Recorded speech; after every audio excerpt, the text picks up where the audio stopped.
Hace unos días estuvo aquí el director de RTBC, del sistema informativo pues, del Estado, que no solamente está con RTBC, sino con la Radio Nacional. Precisamente hablando sobre las denuncias que se han hecho en materia de manejo y el ambiente de censura que se estaría viviendo en RTBC. Un manejo que, según un informe de la Fundación para la Libertad de Prensa, es antiplural y tiene a la gente como medio asustada en el sistema, los periodistas que trabajan ahí. Debo aclarar que no es la primera vez que la Fundación, que la FLIP, está haciendo este tipo de informes sobre qué pasa con la televisión pública y con los medios públicos. También me acuerdo mucho de un informe que se hizo en el gobierno de Iván Duque, precisamente cuando Duque prácticamente se tomó RTBC todas las noches, ¿no?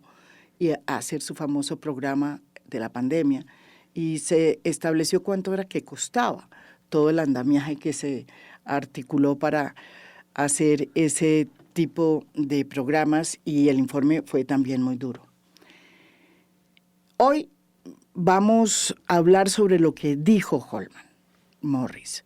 Él vino acá y negó rotundamente todo lo que decía el informe de la FLIP, y también negó rotundamente que haya problemas de intimidación en el ambiente de RTBC. Por eso invitamos a estas dos voces que están directamente vinculadas con las denuncias que se han hecho alrededor de la gestión de Holman Morris. Porque nos parece que así como trajimos a Holman Morris, pues también hay que saber de qué tratan realmente las denuncias y los análisis que se están haciendo alrededor del manejo que estaría haciendo Morris en RTBC. Catalina Ruiz Navarro nos acompaña desde México, creo, desde Londres, no sé dónde está, pero desde donde esté, no está aquí en Colombia, directora de Volcánicas. Bienvenida acá, a fondo. Muchísimas gracias por esta invitación. Como siempre, María Jimena, un placer estar aquí. Y también está Jonathan Bock, que es el todavía director de la Fundación para la Libertad de Prensa, FLIP. Bienvenido acá, y también autor, pues me imagino con su equipo, de este informe en el que yo me basé para hacer la entrevista con Holman Morris. Y repito, un informe que él negó uno a uno los puntos.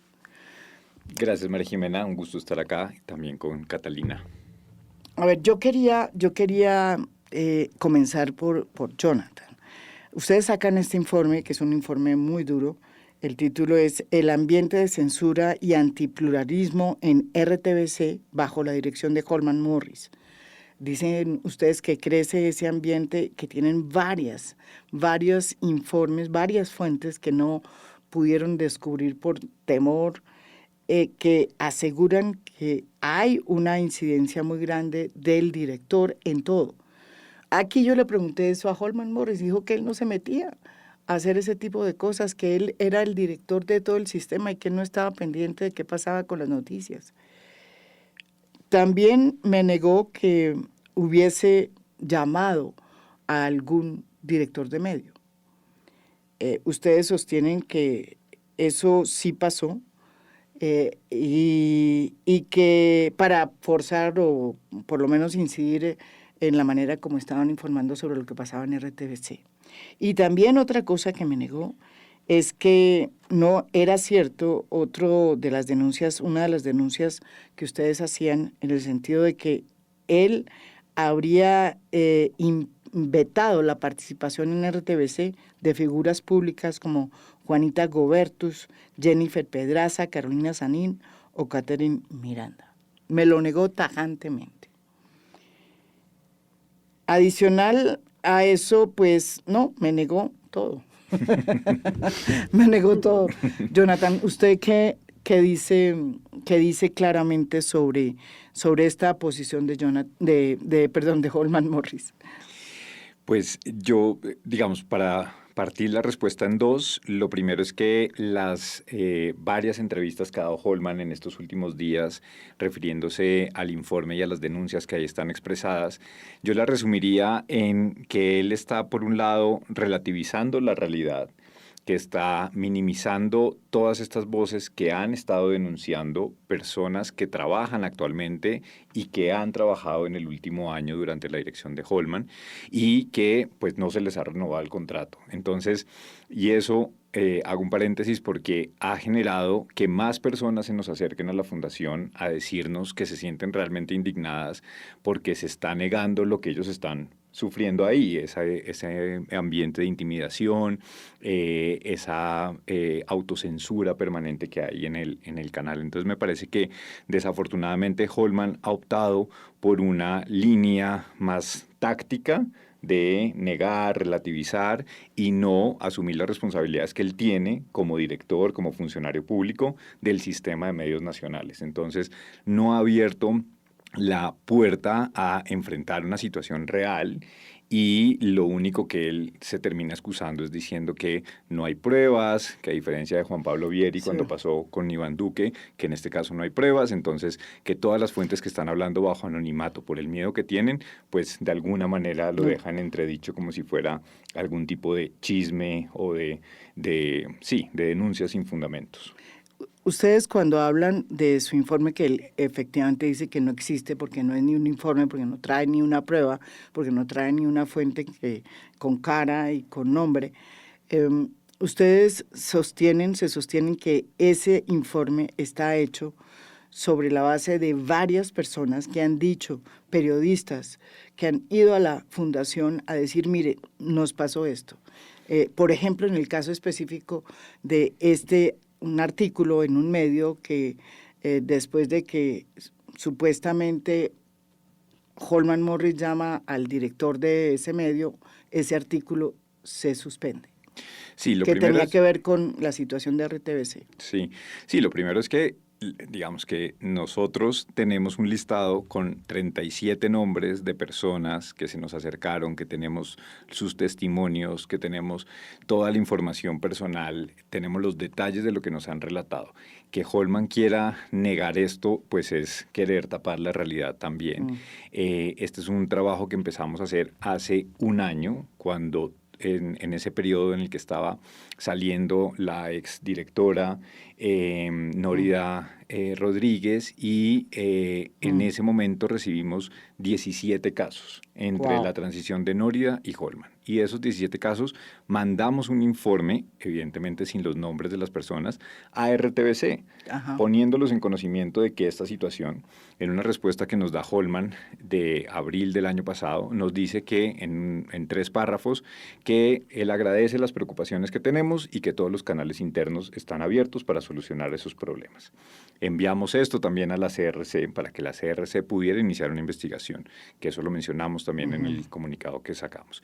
Y desde entonces ha habido otros momentos en septiembre del año pasado, después en diciembre del año pasado y el último en febrero de este año, cuando nuevamente se nos acercan grupos de 4, 5, 7 periodistas a decirnos, mire, me pasó esto, no solamente, quiero reiterar, son personas que no les han renovado el contrato, son personas que están actualmente trabajando para RTBC y son personas que llevan 15 años, 10 años, que han trabajado bajo el gobierno de Duque, de Santos, incluso también hablamos con uno que empezó con el gobierno de Álvaro Uribe. Entonces son personas que han pasado por todos los posibles gobiernos y que sin embargo en este se termina cerrando la contratación a estas personas por sus opiniones y por sus expresiones. Eso es por lo menos lo que nos dicen los periodistas y cómo se los hacen sentir, porque sienten que son objeto de especies de perfilamientos, de decirles en qué medios han trabajado, qué opinan sobre diferentes asuntos, cuando proponen en los consejos de redacción ciertos temas, esos temas son negados, cuando haciendo referencia a las personas que han sido vetadas, cuando se dice, perfecto, traigamos mañana por poner uno de los ejemplos de los que se han hecho públicos, a Carolina Sanín, pues entonces dicen, lo tenemos que revisar. Y la siguiente indicación que les dicen, no, Carolina Sanín no va a ir esta otra persona. Y así con con Juanita Gobertus, con Catherine Miranda, con Jennifer Pedraza y otras personas que, pues por unas indicaciones que vienen claramente desde la dirección, no tienen espacio en RTBC. Entonces, esto es un trabajo de un año, es un trabajo muy profundo que muestra un impacto de una intención que tiene Holman Morris actualmente en la dirección de RTBC, y es que el canal esté en función del gobierno. Catalina, ustedes hicieron un reportaje, ¿no es verdad?, sobre los problemas que tiene Holman Morris en términos de denuncias que hay sobre tratos, o yo no sé, o abuso en el trato de las personas, sobre todo de mujeres. ¿Qué encontraron? Y se lo pregunto porque ese es un aspecto que pues yo también le pregunté a Holman en la entrevista. Toqué el tema de lo que sucedió con su esposa, su ex esposa en ese momento, quien lo denunció por abuso. Él sostiene hasta hoy que eso pues que está archivada, que esa investigación está archivada, y que todo lo que ha venido después de eso, que son varias denuncias de mujeres que han dicho que a ellas les sucedió algo parecido, o mentiras, que a ellos, que yo no sé si es algo parecido, puedo retirar esa palabra, pero las demás mujeres que han aparecido diciendo que también fueron objeto de un abuso por parte de Holman, pues están actuando casi que con un complot, dentro de un complot que busca desprestigiarlo. Eso lo dijo aquí. ¿Ustedes qué es lo que han encontrado? Bueno, nosotros tenemos un reportaje en donde varias mujeres que han denunciado a Holman Morris por presunto acoso laboral o acoso sexual en el trabajo, como comentarios pasados de tono, cosas como a mí me gustan las mujeres con el color de piel como la tuya, como todas estas personas lo que tienen en común es que luego de hacer estas denuncias empiezan a recibir una serie de hostigamientos como muy variopintos. Una cosa que es una constante es que todas estas fuentes dicen que después de hacer denuncias contra Morris, empiezan a recibir unos hostigamientos online muy fuertes, organizados, que para ellas son organizados porque ellas dicen son las mismas palabras, los mismos mensajes que casi que están copiados y pegados y muy intensos. Pero esto también, hay otras que han sufrido otro tipo de cosas. Por ejemplo, a Carolina de Valencia le tiraron una piedra en la casa cuando ella estaba viendo televisión, le rompieron la ventana. A una de las denunciantes se la llevaron en un coche, la intimidaron con un arma, no le robaron, no le quitaron el celular, le dijeron que tenía pues que cambiar su comportamiento. El patrón que nosotras encontramos es que las personas que hacen denuncias contra Holman Morris empiezan a recibir hostigamientos. Esto no quiere decir que Holman Morris sea quien las hostigue. Y me parece muy importante hacer eso porque hay que aclarar que esa relación causal pues sería una denuncia con letras mayores. Pero sí es una coincidencia muy interesante que todas las personas que los denuncian empiecen a vivir exactamente los mismos patrones. En cuanto a la denuncia de su esposa Patricia Casas, ella le pone una denuncia judicial por violencia intrafamiliar y violencia económica, en donde se habla de muchísimos malos tratos, peleas, infidelidades, pues todo esto presuntamente, por supuesto. Y luego, más adelante, ella dice que lo perdona y que lo apoya, pero a mí me parece muy importante hacer la salvedad de que ella diga que lo perdona y que lo apoya no equivale a que haya retractado su denuncia. Son dos cosas que son muy distintas. Y bueno, yo escuché la entrevista que tú tuviste con él y hay algo que a mí como periodista me llama mucho la atención, y es que él desestima las denuncias de las fuentes protegidas, que no son fuentes anónimas, porque fuentes anónimas es Sí. si a uno le llega un papel con unas letras pegadas debajo de la puerta y uno no sabe quién lo dijo, Sí. un correo desconocido en donde dice Holman Morris es un tal por cual, pero yo no sé quién me lo dijo. Pero cuando los periodistas recibimos una denuncia de una persona de carne y hueso que le vimos su carita y que hablamos con ella y que tenemos un contacto directo, pero esta persona pide ser una fuente protegida, eso no es una denuncia anónima, es una fuente protegida y esa salvedad es muy importante porque digamos que en términos, nosotros como periodistas lo que tenemos que hacer es verificar la información que nos llega. Y hay una diferencia muy grande entre que a mí me llegue un papel por debajo de la puerta con unas letras pegadas y que una persona de carne y hueso a mí me diga esto, pero Sí. se acoja a protección de fuentes.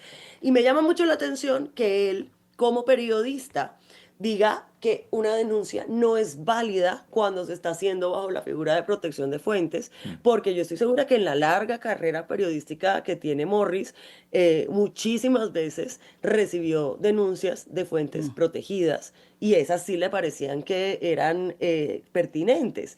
Y a mí me parece que y quiero poner el dedo ahí porque es muy peligroso que cualquiera, pero especialmente que personas que se presentan como periodistas y que están al interior del gremio, en este momento yo no creo que él esté fungiendo como periodista porque él está trabajando para el gobierno, pero de todas maneras a mí me parece muy importante que como periodistas guardemos la importancia de la fuente protegida. Esto es un pilar central del ejercicio periodístico porque Sí, nosotros no podemos hacer nuestro trabajo sin la protección de fuentes. Hay es muchas correcto. denuncias importantes que se hacen a través del periodismo que necesitan esta protección de fuentes y la requieren porque si cada persona que denuncia a Holman Morris se enfrenta con situaciones de violencia, de hostigamientos, les acosan en la casa, les empiezan a insultar por redes sociales, pues es normal y apenas natural y razonable que las personas que quieren hacer denuncias contra él sientan miedo. La protección de fuentes es un pilar fundamental del periodismo y a mí me extrañan dos cosas. Me extraña la coincidencia de que todas las personas o todas las personas con las que nosotras hemos hablado que hacen denuncias contra él terminen en una situación de hostigamientos y dos, que de repente resulta que las fuentes protegidas no son válidas Sí. cuando esto es una piedra angular del periodismo. Yo, Jonathan, yo ahí usted quise hacer también. un comentario A porque ver. ese punto que menciona Catalina es clave y además muestra Eh, estos paralelismos también con el caso de Vieri, que sí. yo lo quiero tener muy presente Sí, porque él porque, también lo trae a colación, el de y Vieri, además en que el era caso, el otro director, que era el director de RTBC en la época de Iván Duque, que y que terminó. tiene un caso muy claro porque es en una grabación donde él está dando una instrucción y una orden frente al programa Los Puros Criollos de decir hay que matar la programación, ese señor refiriéndose a Santiago Rivas, que era el conductor de ese programa, está mordiendo la mano del que le da de comer por las críticas que hacía Santiago Rivas frente a Iván Duque, y él estaba dando la orden de acabar un programa por las opiniones personales que tenía el presentador frente al gobierno. Y en ese caso fue una fuente anónima, como se dice en inglés, un whistleblower que anunció lo que estaba pasando internamente y que Ya. nadie le creía y que le tocó enfrentarse a Juan Pablo Vieri, le tocó enfrentarse después a las acciones legales que tomó Vieri contra ella, y que fue finalmente, pues ya después se hizo público quién era ella y cómo había sido también la grabación, que lo que quiso Vieri fue criminalizarla a ella diciendo que ella la había grabado ilegalmente. Entonces, estas situaciones cuando pasan en un espacio, ya digamos acá como RTBC, donde los jefes están dando indicaciones contrarias, órdenes a sus subalternos para que cometan algún acto con el que ellos no se sienten seguros, pues es un acto de intimidación y después, como dice Catalina, pues es un acto de negar el derecho que tienen estas personas a hacer las denuncias privadas y bajo el anonimato y el derecho que tenemos los periodistas y las organizaciones a hacer con esas fuentes, con esos testimonios, pues informes y alertar la situación que está pasando. Sí, eso yo también se lo pregunté también, me sorprendió un poco el hecho de que él insistiera tanto en que este documento o el informe que ustedes habían hecho no valía porque era una página donde no había ni siquiera una fuente descubierta. Eso es cierto, pero hay un argumento que usa Holman Morris para que es muy poderoso porque pues si se utiliza bien. Y es que todo esto es un complot para desprestigiarlo, un complot para desprestigiar a su familia, para golpear a su familia cuando se trata de sus, digamos, círculos íntimos, de su tema personal con las mujeres, pero también profesionalmente, ¿sí? ¿Qué hay de cierto? O sea, se lo pregunto a usted, Jonathan, porque él siempre insiste en que hay un complot, que es porque es de izquierda, que es porque están cambiando las cosas, que es porque están transformando RTBC, y realmente si uno va a ver, yo fui muy crítica en eso, pues hay muy poca crítica en RTBC, ¿no es verdad? Sí, pues es realmente descabellado pensar que desde el Centro Democrático hasta la FLIP, pasando por Infobae, La Silla Vacía o cualquier otro medio que ha hecho publicaciones, o de tantos periodistas y de tantas periodistas mujeres que lo han denunciado, todos estamos obedeciendo a un gran complot para acabarlo a él, ¿no? Creo que ahí es donde yo hago referencia de él está utilizando una táctica vieja y conocidísima, que es, por supuesto, revictimizarse y decir que esto es para acabarlo a él y no asumir ninguna responsabilidad como la que él tiene siendo director de RTBC, siendo uno de los funcionarios públicos más importantes. Y como dice la gente adentro del canal, es que sabemos que no va a pasar nada porque es el amigo del presidente. Entonces, aquí estamos hablando de una persona con mucho poder, una persona con un cargo muy importante que no está, que está evadiendo completamente todos los señalamientos y lo que hace es contraatacar y cuestionar y buscar deslegitimar a quienes están levantando las voces y quienes están denunciando lo que está pasando al interior del sistema de medios públicos. Catalina, hay un complot por parte de Volcánicas, por ejemplo, para acabar para cuestionarlo, para acabarlo a él como ser humano, profesional, en fin, eso es lo que él planteó aquí. Si hay un complot para acabar con él profesionalmente, claramente no está funcionando porque es el director de RTBC, que esto es un puestazo en este gobierno. Entonces, si acaso lo hubiere, eso no está funcionando muy bien porque, en cambio, mira que muchas de las denunciantes, ellas sí se han quedado sin trabajo, sus familias se han tenido que ir del país. Hay, por ejemplo, un blog que se llama El Dragón Negro, que dice, te voy a leer una de las cosas que dice este blog: afilaré mi katana para cuando lleguen las hordas de falsas feministas y veremos si tienen el mismo rendimiento que hace 4 años cuando destruyeron a ese candidato, refiriéndose a Morris, y dejar claro que esto no es ninguna venganza por lo ocurrido, pero sí será un castigo del cual nadie va a poder quitarles debido a que será una gran marca que dejará cicatriz con el paso de los años y ninguna pomada les podrá curar eso. Bueno, no saben Por otro escribir. lado, eh, No saben y escribir. por otro lado, yo también quiero decir una cosa y es que, a ver, yo soy de izquierda, o sea, yo soy una periodista que yo estoy alineada con los proyectos de izquierda, yo creo en los derechos humanos, de pronto, si Morris y yo nos podemos hablar de política, de pronto tenemos ideas similares Ujú. de proyecto de país, definitivamente no sobre la censura y sobre la libertad del periodismo, pero entonces, por ejemplo, nosotras en Volcánicas, que somos un medio feminista, que nos alineamos con ideales de izquierdas, ¿qué podríamos ganar de hacer algo como esto cuando en realidad uno podría decir que estamos en el mismo bando? Que claro que no lo estamos porque nosotras estamos del lado de las denunciantes y del lado de que las mujeres puedan contar las violencias que viven y que puedan Sí. hablar en voz alta y que en los medios podamos hablar de las violencias que viven las mujeres. Hay un argumento que tenía Holman Morris diciendo, mire, no hay ninguna investigación en la fiscalía. Se han archivado las investigaciones que se han abierto. Que eso es también otro argumento potente. Catalina, ¿alguna reflexión al respecto? Bueno, si solamente las denuncias que progresan en fiscalía y solamente son válidas las denuncias que están respaldadas por una sentencia judicial y que han progresado en fiscalía, bueno, hay muchas cosas que no podríamos decir en este país, porque una cosa son los procesos judiciales y otra cosa son las investigaciones periodísticas, y hay una razón por la que esto sucede de forma paralela. Otra cosa que noto que me parece muy curiosa es que Morris tiene mucha suerte en fiscalía. Porque La mayoría de las denuncias que se levantan en su contra terminan archivadas. Por ejemplo, María Antonia García de la Torre ha pedido varias veces que se desarchiven denuncias en su contra, y eso no lo ha podido lograr, y sin embargo ella ya recibió una citación a conciliación. Entonces, raro, raro, porque resulta que las denuncias contra Morris terminan en fiscalía archivadas y no progresan, pero las denuncias que él hace parece que sí avanzan con mucha celeridad.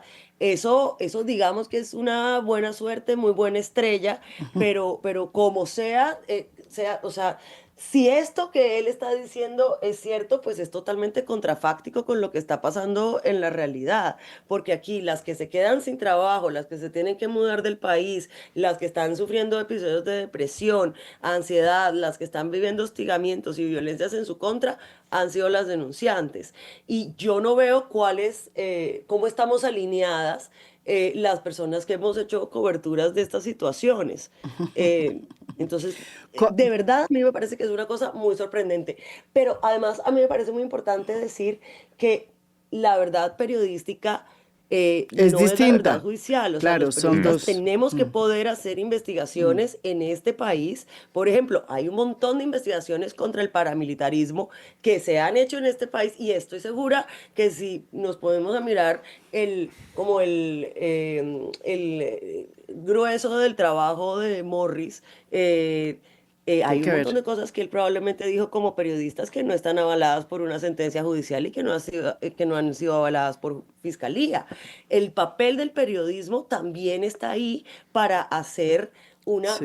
veeduría y abrir una conversación sobre las cosas que no llegan a las cortes, que a veces son por forma, que a veces son por corrupción, por una cantidad de razones variopintas. Una cosa puede no progresar en fiscalía o puede ser que una sentencia no salga, y eso no necesariamente le tiene que quitar validez a una investigación periodística. Mm. Jonathan, uno de los problemas que yo creo que tiene RTBC, y no de ahora, aunque pues ahora de pronto es más evidente, es que se está utilizando RTBC como una herramienta política. Y eso es indudable. Él dice que no. El hecho de poner siempre, o sea, de utilizarla para las campañas que se están haciendo, eh, como el tema de la consulta, él dice que eso es normal, que eso es noticia. Eh, pero uno siente que RTBC tiene ese problema.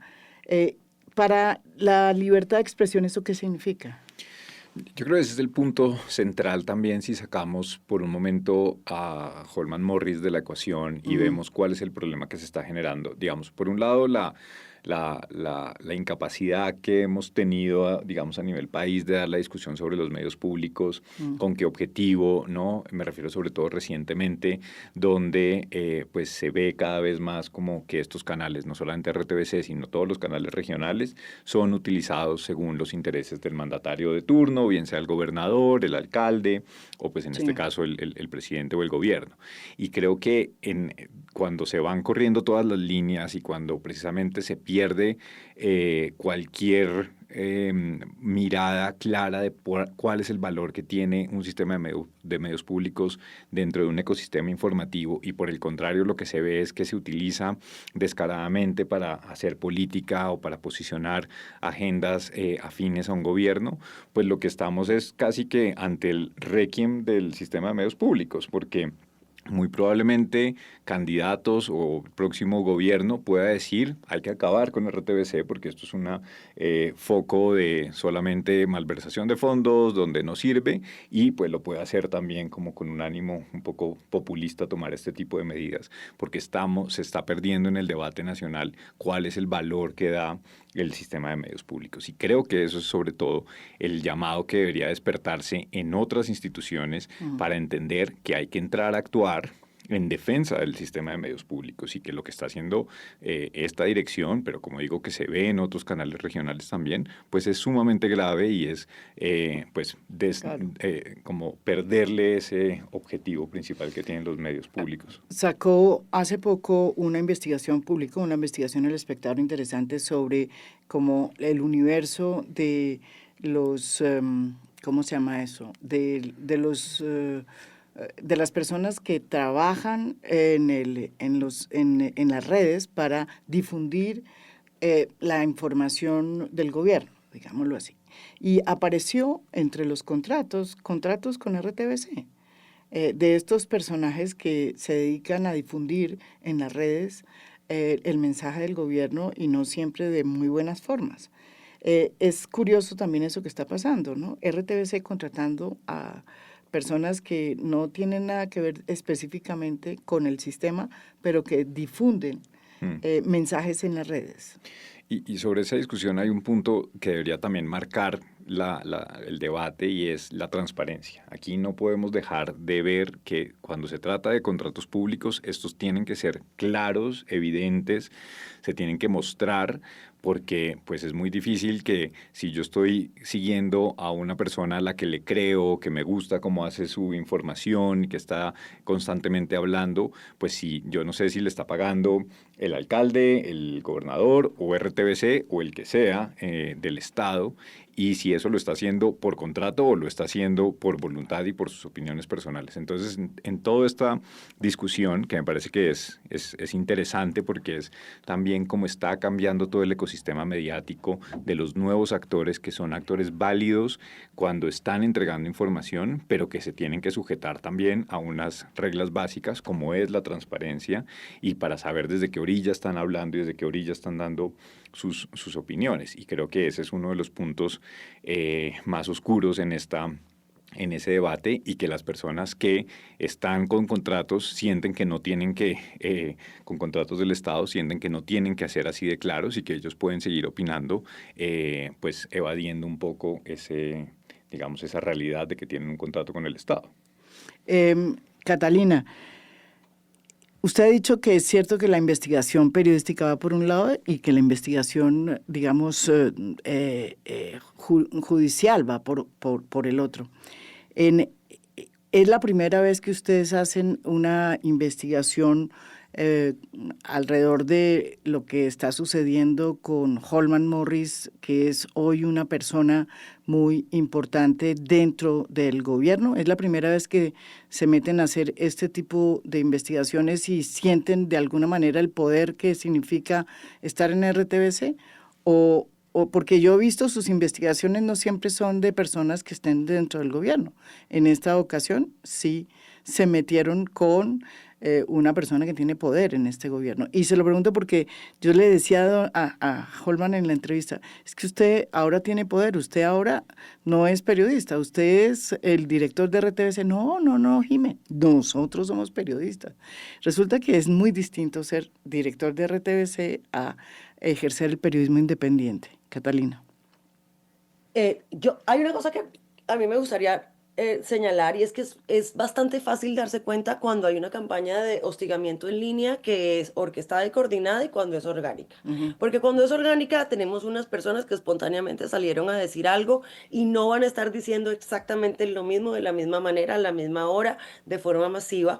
Y cuando hay una campaña coordinada, uno puede empezar a ver que todo esto se repite en las mismas palabras, las mismas formas. Ujú. Las campañas coordinadas normalmente están financiadas. Ahora, esto es Ah, algo que los políticos en todo el mundo están utilizando. Esto yo pienso que es parte de la política hoy, pero a mí sí me parece grave que se encuentren cosas como que ahí haya contratos de RTBC, porque mm. entonces resulta que es que mis impuestos se están yendo a eso.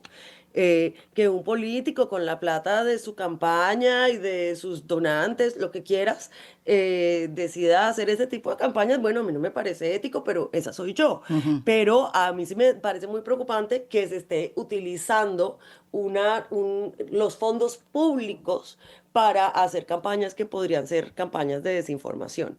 También yo, otra cosa que quisiera decir es que nosotros, por ejemplo, cuando publicamos esta investigación de denunciantes de Holman Morris que hablan de que están sufriendo amenazas y hostigamientos, él era el subgerente de RTBC, no era el gerente Claro. en ese momento. Mm. Y que muchas de estas denuncias son previas a estos cargos públicos. Por ejemplo, la denuncia judicial que hace Patricia Casas.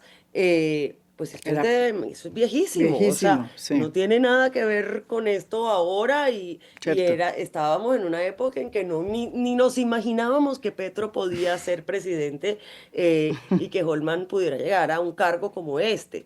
Y Mm, me parece que eso es muy importante porque muchas de estas denuncias que se están haciendo vienen de 2019. ujú. Entonces, ¿cómo así que esto es un ataque?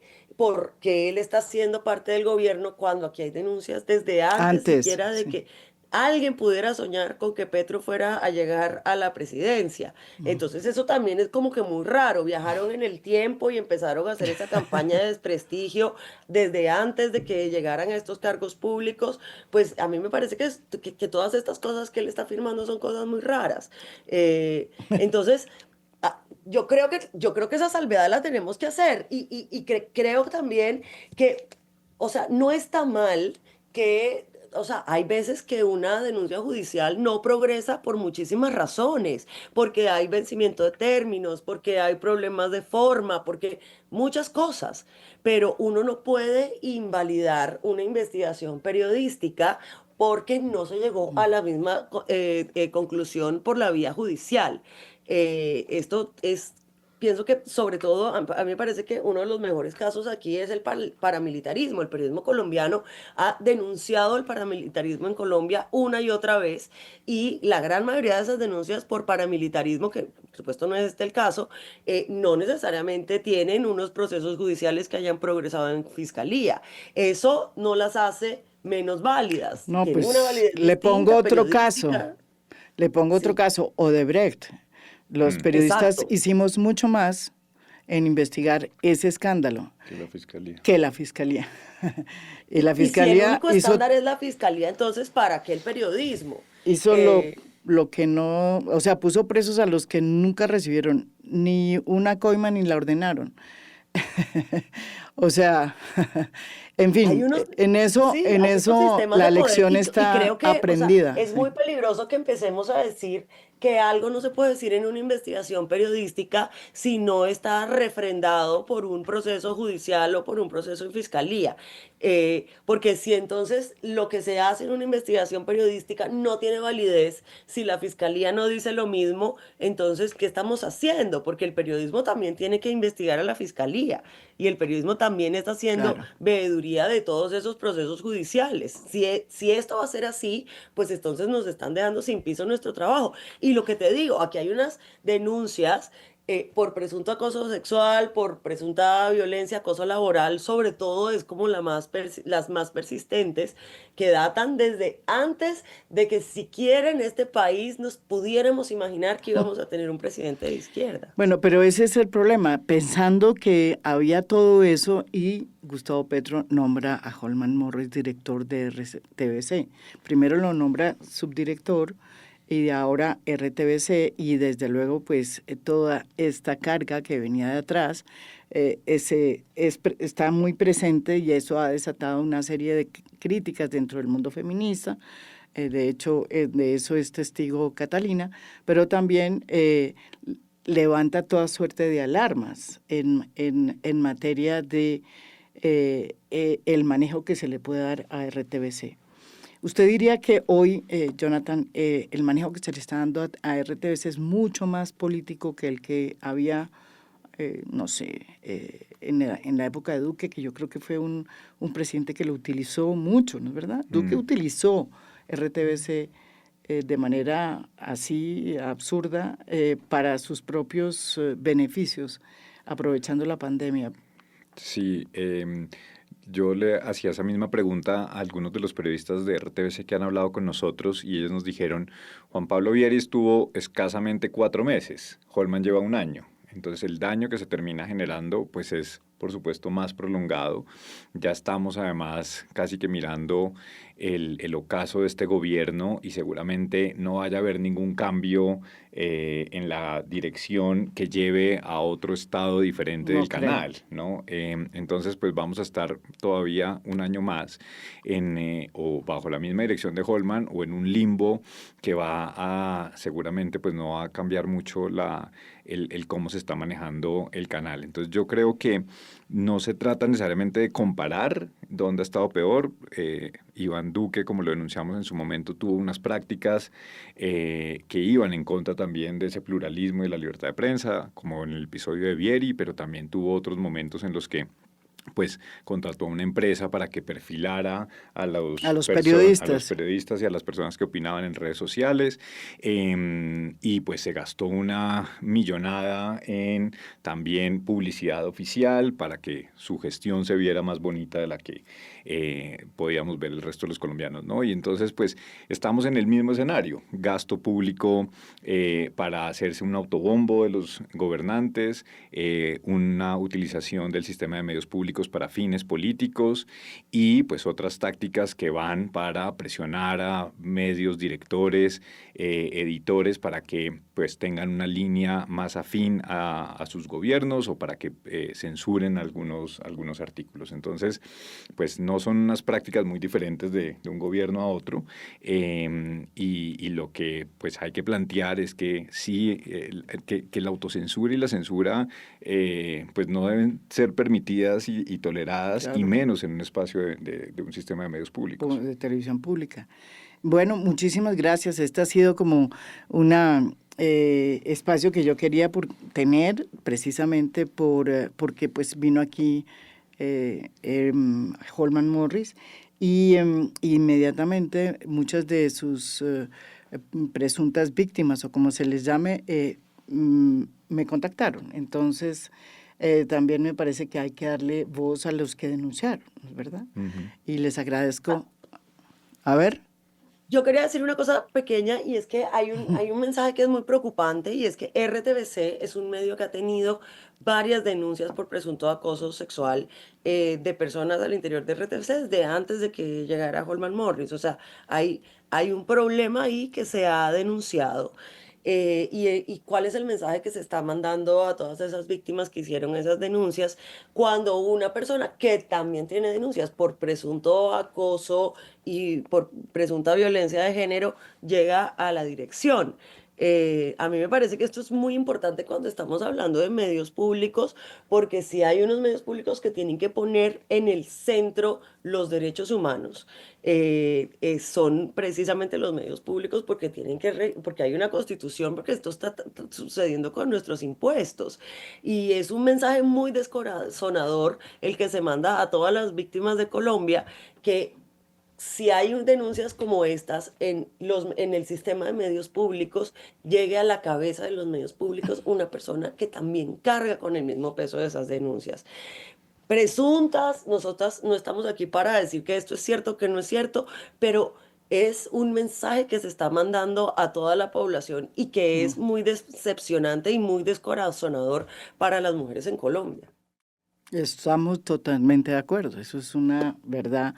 Y yo creo que es importante, por eso era importante que no solamente se tocara tema de las mujeres víctimas, sino también las periodistas, mujeres y hombres que están siendo víctimas en este momento de una falta de pluralismo y de lo que el informe de la FLIP denomina como un ambiente muy poco propicio para la libertad de prensa, ¿verdad? Ujú. Muchísimas gracias. Muchas Chao, gracias, nos vamos.